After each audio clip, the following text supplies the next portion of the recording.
சமாதானத்தோடு வாழுங்கள். கிறிஸ்துவுக்குள் பிரியமானவர்களே, சகோதரி நான்சி சொல்கிறார்கள், இன்றைய உலகில் சிறிய தவறுகளுக்கு கூட ஒருவர் மற்றொருவர் மீது வழக்கு தொடர்வது சாதாரணமாகிவிட்டது.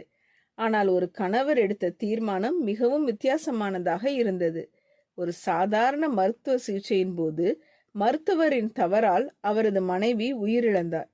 அதன் பிறகு அவர் மிகுந்த வேதனையிலும் கோபத்திலும், இந்த மருத்துவமனையை நான் நீதிமன்றத்தில் சந்திப்பேன், அவர்கள் வைத்திருப்பதை எல்லாம் இழக்கச் செய்வேன் என்று உறுதியாக முடிவு செய்தார். மருத்துவமனை நிர்வாகிகளை சந்திக்க செல்லும் வழியில் திடீரென்று அவர் ஒரு உண்மையை உணர்ந்தார். கோபமும் கசப்பும் நிறைந்த ஒரு இருண்ட சிறைக்குள் தானே நடந்து சென்று கொண்டிருக்கிறேன்.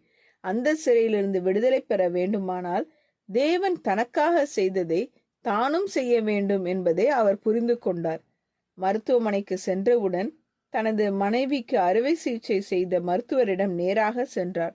அவருடைய கையை பிடித்து, என் வாழ்நாள் முழுவதும் சமாதானத்தோடு வாழ வேண்டுமானால் நான் உங்களை மன்னிக்க வேண்டும். அதனால்தான் இன்று உங்களை மன்னிக்கிறேன் என்று கூறினார்.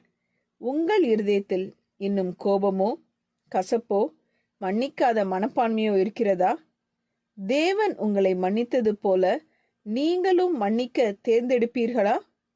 ஜெபம் செய்வோம். எங்கள் அன்பின் பரமபிதாவே, நீர் எங்களை அளவற்ற அன்பினால் நேசித்து எங்கள் பாவங்களை மன்னித்த கிருபைக்காக உமக்கு நன்றி செலுத்துகிறோம்.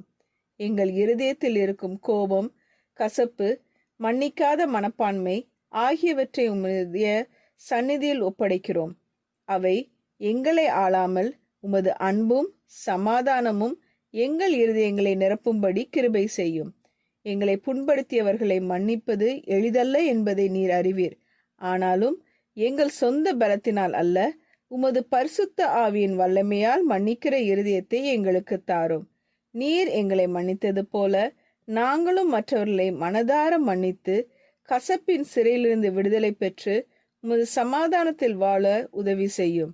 எங்கள் வாழ்க்கையின் ஒவ்வொரு நாளும் உமது அன்பையும் கிருபையும் பிரதிபலிக்கும் சாட்சிகளாக நாங்கள் இருக்க உதவி செய்யும். இயேசுவின் நாமத்தில் ஜெபிக்கிறோம் பரமபிதாவே, ஆமீன். இந்த மெசேஜ் 5 டிசம்பர் 2024 நான்சி டிமாஸ் வோல்கமோத் அவர்களின் இயேசுவை தேடி என்ற புரோகிராமிலிருந்து எடுக்கப்பட்டது. கர்த்தர் உங்களை ஆசீர்வதிப்பாராக.